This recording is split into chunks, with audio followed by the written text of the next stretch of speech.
The clock ticked steadily in room 312 of Westwood Middle School, its rhythmic sound barely noticeable under the dull hum of fluorescent lights. The late afternoon sunlight streamed through the large windows, casting long golden streaks across the classroom floor. 28 students sat in their assigned seats, notebooks open, pencils in hand, yet only a handful were genuinely paying attention.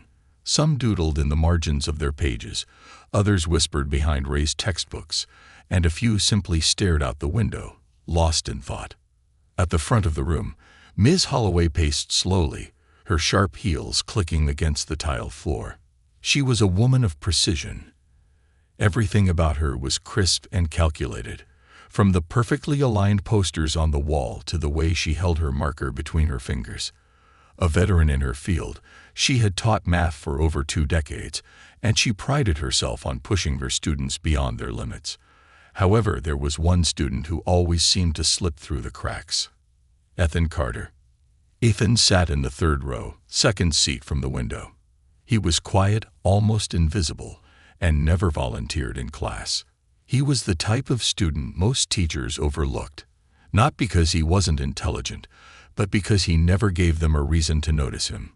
His shaggy brown hair often fell over his eyes, shielding him from the world, and he kept to himself, rarely speaking unless absolutely necessary. Ms. Holloway didn't like students who coasted through her class without engagement. It was one thing to struggle and ask for help, but to be indifferent, that was unacceptable. She had spent weeks observing Ethan, waiting for him to participate, but he remained silent, seemingly uninterested. Today, however, she decided she'd had enough. Clearing her throat, she turned from the whiteboard and crossed her arms. "Ethan Carter," she called, her voice slicing through the murmurs in the room like a blade. The classroom fell silent. All eyes turned to Ethan, who tensed but didn't immediately respond.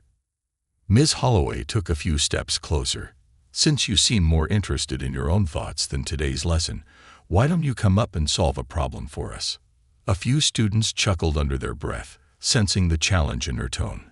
Ethan slowly lifted his head, his deep-set hazel eyes meeting hers for the first time all semester. There was something unreadable in his gaze, not fear, not defiance, just something. Ms. Holloway turned back to the board, uncapped her marker, and began writing. She didn't just write an average problem. She crafted an equation so complex it belonged in a college-level textbook. The marker squeaked as she added layers upon layers of variables, exponents, and fractions. When she stepped back, admiring her handiwork, whispers filled the room. "Whoa, that's insane," someone muttered. "Even Tommy couldn't solve that." Another voice chimed in, referring to Tommy Grayson, the school's self-proclaimed math genius. Ms. Holloway capped her marker with a satisfied snap and turned to Ethan. "Go ahead," she said, gesturing to the board. "Show us what you know." The challenge was clear. She didn't expect him to solve it. She expected him to struggle, to realize he wasn't above paying attention in her class. It was a lesson in humility, a moment that would force him to engage rather than remain invisible. Ethan exhaled slowly, then pushed back his chair. The legs scraped against the floor, the sound echoing through the silent room. He stood, tucking his hands into his pockets as he walked toward the board. The class watched, anticipation hanging thick in the air. Even Tommy leaned forward slightly, interested to see how badly Ethan would fail.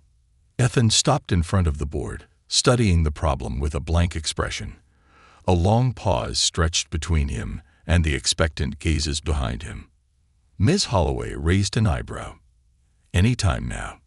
Ethan reached for the marker. His grip was firm, steady, and then, to everyone's astonishment, he began writing. At first, the class remained still, waiting for him to fumble, to hesitate. But he didn't. His hand moved smoothly, his strokes confident as he began simplifying the equation with an ease that didn't match his reputation. Tommy's smirk faded. Ms. Holloway's arms slowly lowered. Whispers turned into stunned silence as Ethan continued solving, line after line. effortlessly maneuvering through the tangled complexity of the problem, as though it were nothing more than basic arithmetic. The fluorescent lights flickered slightly, casting brief shadows across Ethan's focused face. His movements were fluid, mechanical, as though this wasn't a challenge at all. He was precise, efficient, and most shockingly, fast. Within minutes, he reached the final step. His marker came to a halt as he underlined the answer, circling it twice before stepping back. The finality of the motion sent a chill through the room. No one moved. No one spoke. Ms. Holloway stared at the board, her breath caught in her throat. She scanned his work, searching for a mistake, any mistake, but there was none. Every step was flawless, every calculation perfect. Tommy blinked. No way. The silence stretched unbearably, until finally, one student whispered, "Did he just solve it?" The weight of the moment settled over the classroom like a heavy fog. Miss Holloway opened her mouth, then closed it again, at a loss for words. Ethan, meanwhile, calmly placed the marker back on the ledge of the board. Then, with the same quiet demeanor he always had, he turned and walked back to his seat, slipping into his chair as though nothing had happened. For the first time in her career, Miss Holloway felt the roles shift. The teacher had become the student, and Ethan Carter, silent, invisible Ethan, had just shocked them all. Miss Holloway stood frozen, her gaze locked onto the whiteboard, as if her mind couldn't fully process what had just happened. The classroom remained eerily silent, a stark contrast to the mocking laughter and quiet snickers that had filled the room only minutes ago. Every student sat motionless, eyes flicking between Ethan and the equation he had just solved. Ethan, however, acted as if nothing extraordinary had occurred. He was back in his seat, arms crossed, gaze lowered, his posture unchanged, except for the fact that the entire room now viewed him in a completely different light. Tawny Grayson, the school's math whiz, finally broke the silence. "There's no way," he muttered under his breath, but even he didn't sound convinced. His usual arrogance was missing, replaced by something close to disbelief. Ms. Holloway took a step forward, scrutinizing the board once more. Her hands trembled slightly as she traced the calculations with her eyes, searching for an error, a misplaced decimal, a miscalculated exponent. Anything that would prove this wasn't what it seemed. But the more she analyzed, the clearer the truth became. Ethan had solved it, flawlessly. She turned slowly, her voice quieter than usual when she finally spoke. "Ethan, how did you do that?" All eyes shifted toward him, the weight of curiosity pressing down like a tidal wave.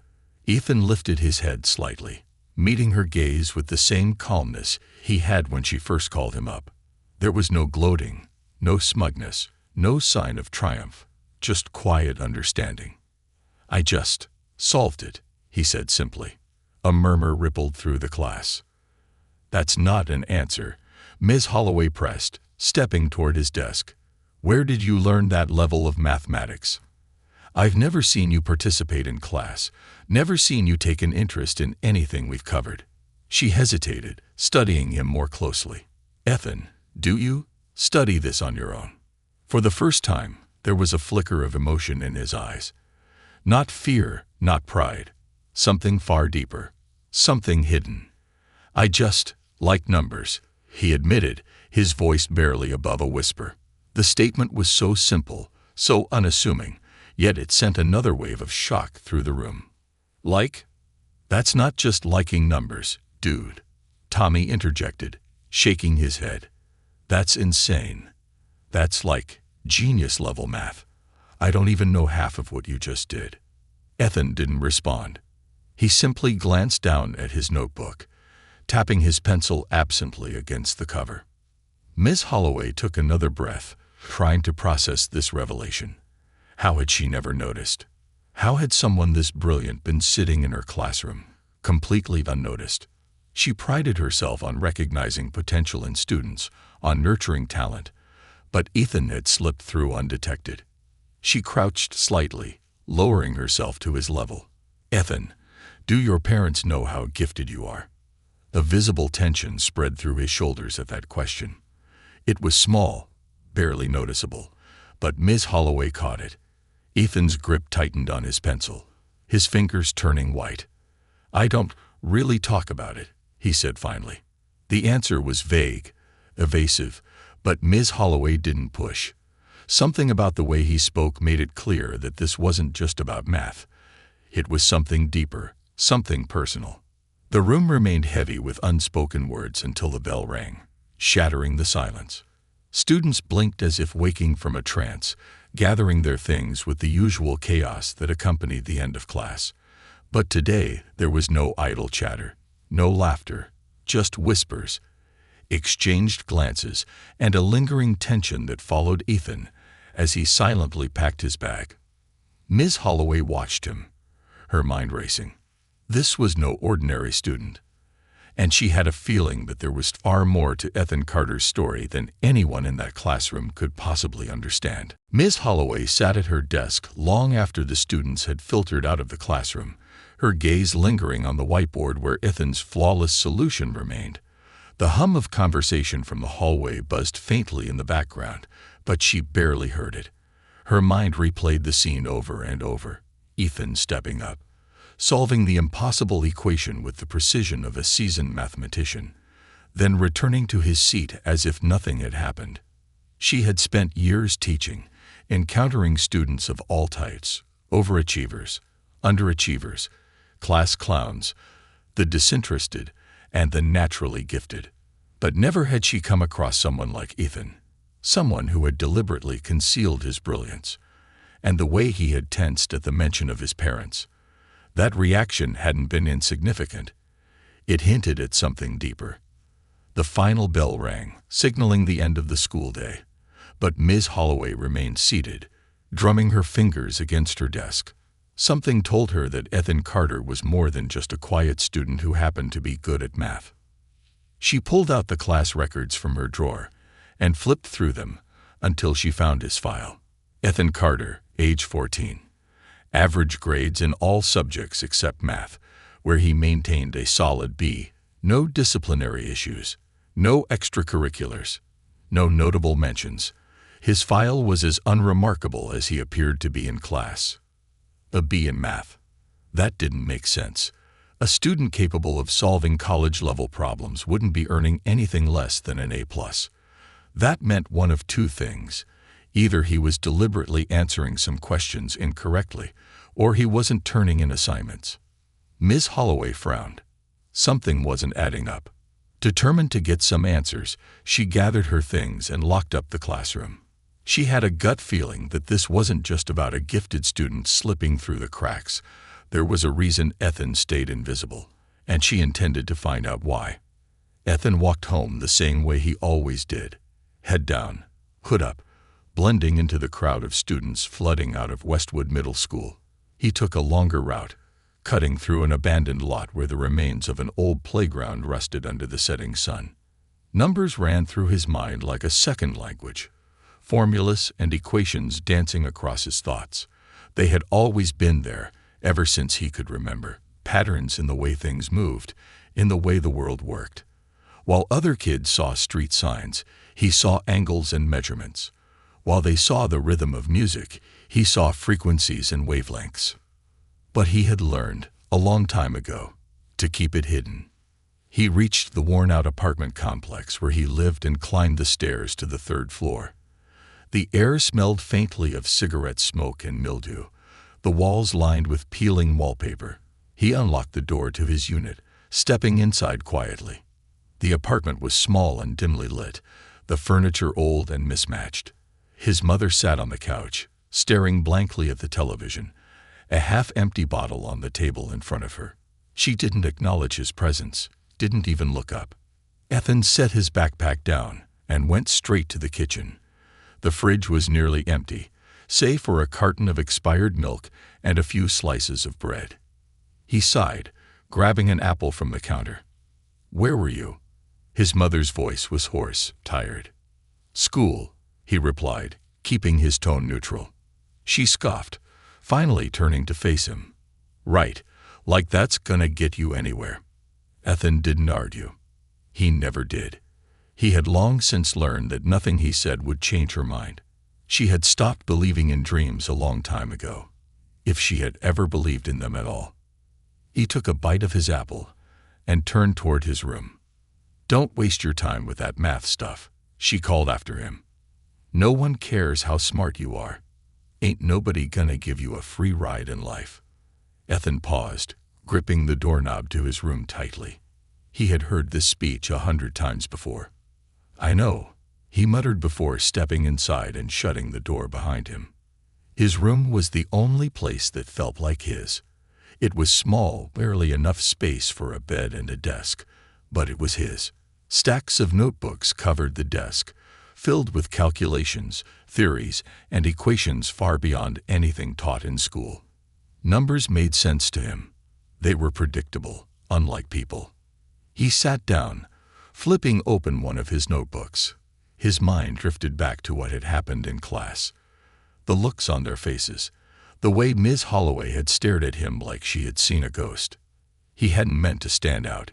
He had spent years keeping his head down, making sure no one noticed him. But now, everything had changed. And he wasn't sure if that was a good thing. Ms. Holloway couldn't get Ethan Carter out of her mind. That night, as she sat at her kitchen table with a half-empty cup of tea growing cold beside her, she found herself staring at the class roster again. The quiet boy with the sharp mind and guarded eyes. He was a mystery, one that didn't sit right with her. She had spent years teaching students who either flourished under pressure or crumbled beneath it, but Ethan didn't fit into either category. He wasn't a student who struggled or excelled. He simply existed, unnoticed, as if he wanted to disappear entirely. Until today. Until she forced him into the spotlight. And now she had a sinking feeling that he wasn't going to come to class tomorrow. She sighed, rubbing her temples. There was something deeper going on, and she wasn't sure if it was her place to dig. But the look in Ethan's eyes when she asked about his parents, it had been quick, almost imperceptible, but she had seen it. Fear. Not the kind of fear a student had when they were caught not paying attention in class. It was something else. Something raw. She picked up her phone and hesitated before dialing the number listed under Ethan's file. If she had any doubts about her concerns, they vanished the moment someone answered. "What?" The voice on the other end was sharp, impatient. A woman. Ms. Holloway straightened. "Hello, is this Mrs. Carter?" A pause. "Who's asking?" "This is Ms. Holloway, Ethan's math teacher. I just wanted to." "Is he in trouble?" The question was immediate, defensive. Ms. Holloway's frown deepened. "No, not at all. I just wanted to talk about his potential in mathematics." Listen, Mrs. Carter cut her off. "If this is about his grades, I don't have time for it.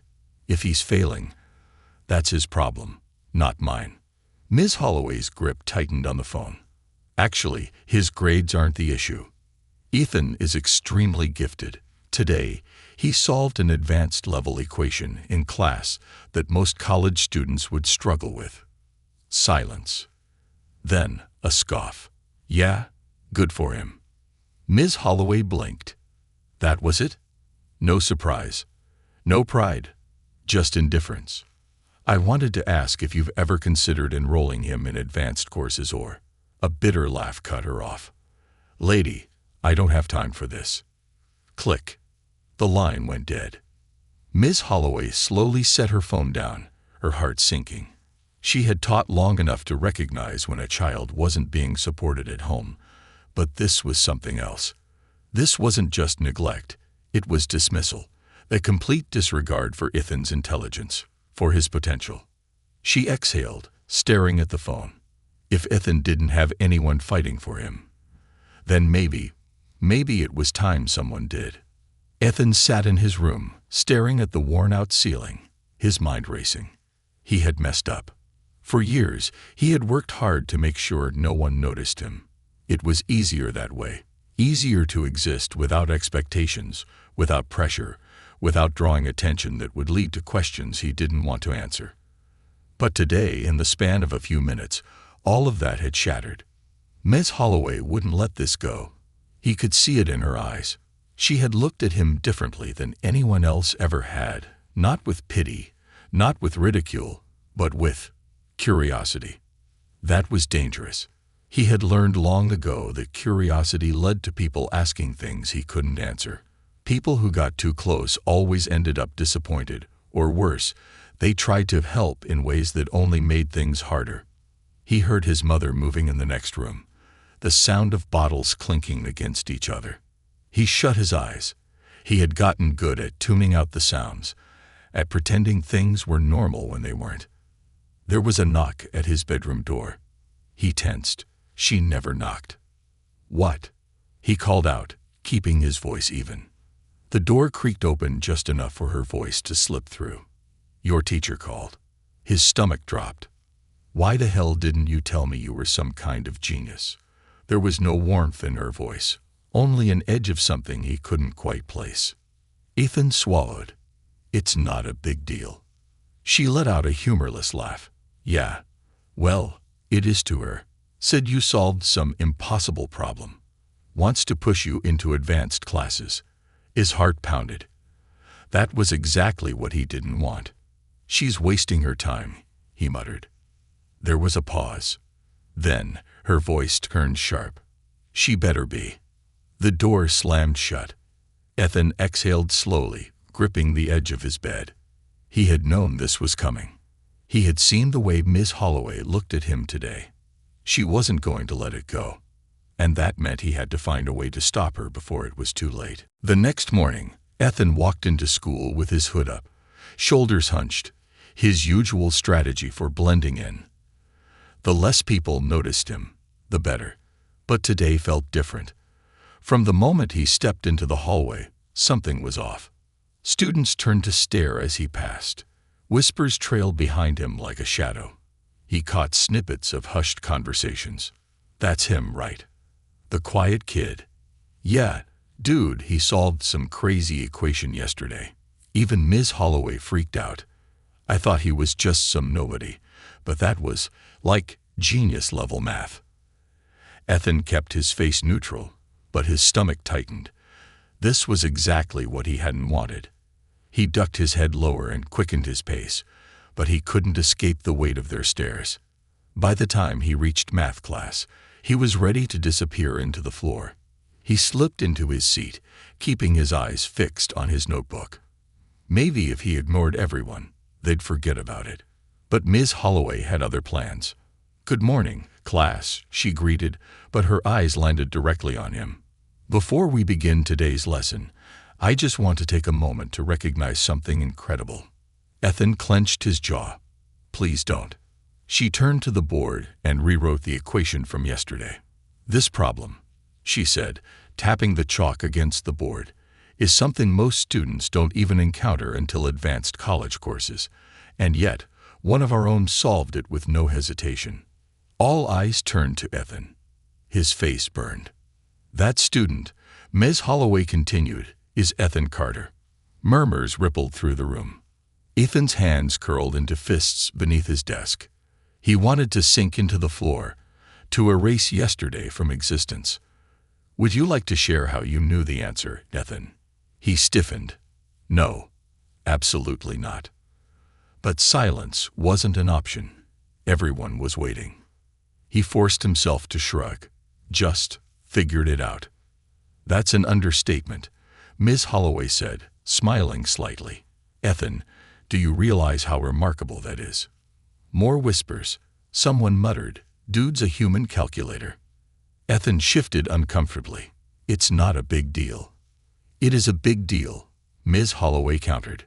She studied him for a long moment, her expression unreadable. "After class, I'd like to talk to you for a minute." His stomach twisted. He gave a small nod, already dreading whatever conversation was about to happen. The rest of the lesson dragged on, but Ethan barely heard any of it. He knew Ms. Holloway wasn't just going to let this go, and that terrified him more than anything. When the bell rang, students flooded out of the classroom, but Ethan stayed put, gripping the strap of his backpack. He could feel Miss Holloway's presence even before she walked over. "Ethan," she said gently, pulling up a chair across from him, "I need to ask you something." He swallowed hard. "Okay. Why have you been hiding this?" His pulse pounded in his ears. He should have expected the question. He had no good answer for it. "I'm not hiding anything," he mumbled. Miss Holloway folded her hands on the desk. "Ethan, I called your mother last night." His whole body went cold. She must have seen the way his posture stiffened because she lowered her voice. "She didn't seem interested in talking about your potential." Of course she wasn't.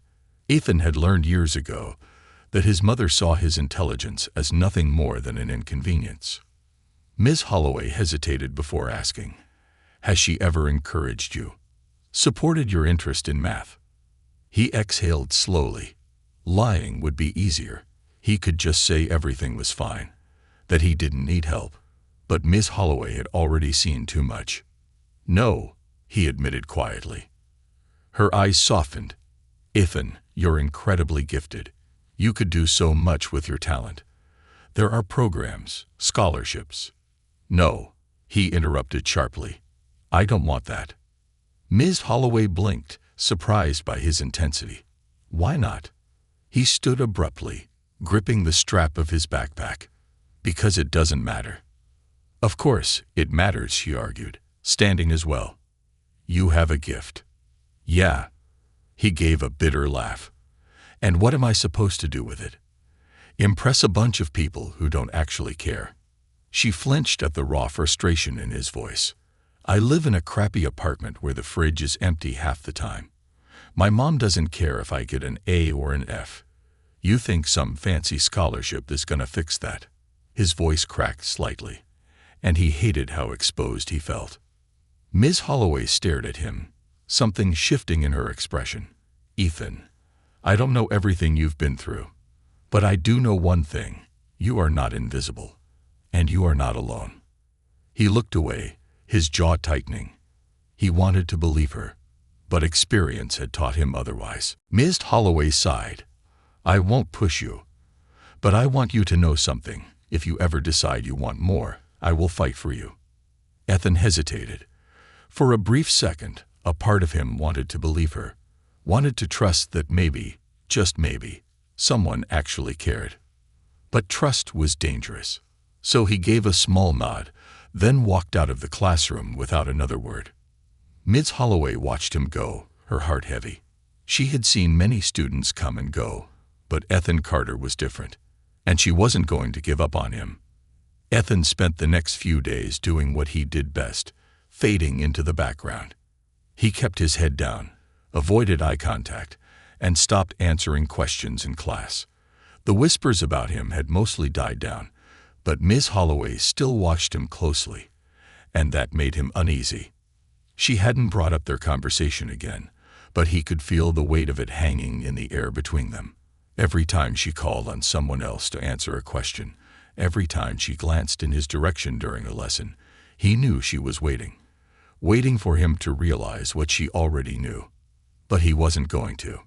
Because realizing his own potential meant acknowledging that he wanted something more. And wanting more meant disappointment. At least, that's what he told himself. Then everything changed. It was the last period of the day, and Ethan was packing up his books when Ms. Holloway's voice stopped him. "Ethan, can I see you for a moment?" He stiffened. He'd been hoping she'd finally let this go. But the way she said his name made it clear this wasn't just about class. The other students filtered out, throwing curious glances his way. When the last one left, Ethan reluctantly approached her desk.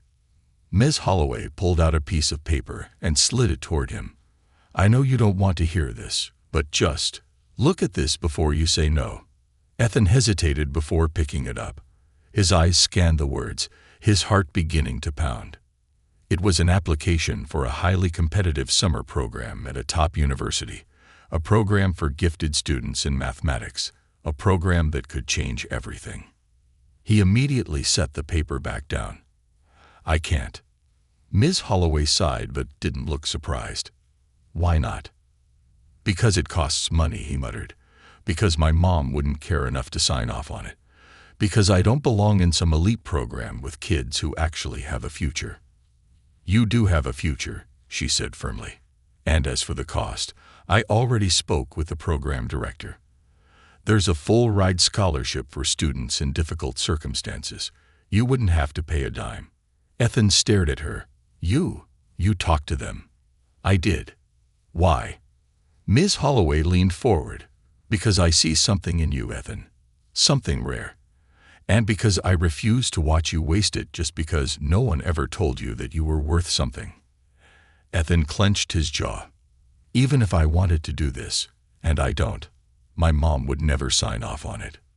Then I'll talk to her, Ms. Holloway said without hesitation. Ethan's heart dropped. No, don't do that. She frowned. Ethan, you don't get it, he snapped. She won't just say no. She'll make sure I never get another opportunity like this again. Ms. Holloway went quiet, and Ethan hated the look on her face.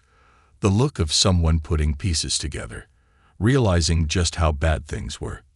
Ethan, she said softly, has your mom ever? Don't. He swallowed hard. Just drop it. She exhaled slowly, studying him. Then she nodded. Okay. I won't push, but promise me you'll think about it. Ethan didn't answer.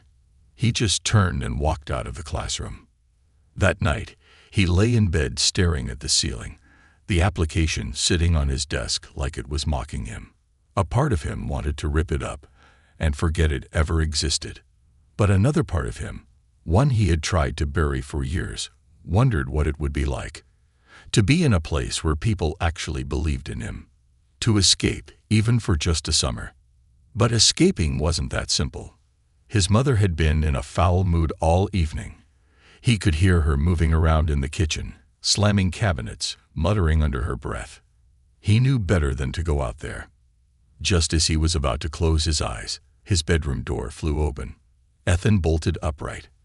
His mother stood in the doorway, a nearly empty bottle of whiskey in her hand. Your teacher called me again, she slurred. His stomach sank. You think you're smart now. Think you're better than me. Ethan clenched his fists. I never said that. You didn't have to, she sneered. You think I don't see it. The way you look down on me. I don't. You want to go off to some fancy school. Leave me here. Like I'm nothing. Ethan stared at her. You never cared before. Why does it matter now? Her face twisted with something ugly. Because if you leave, I'll have nothing left.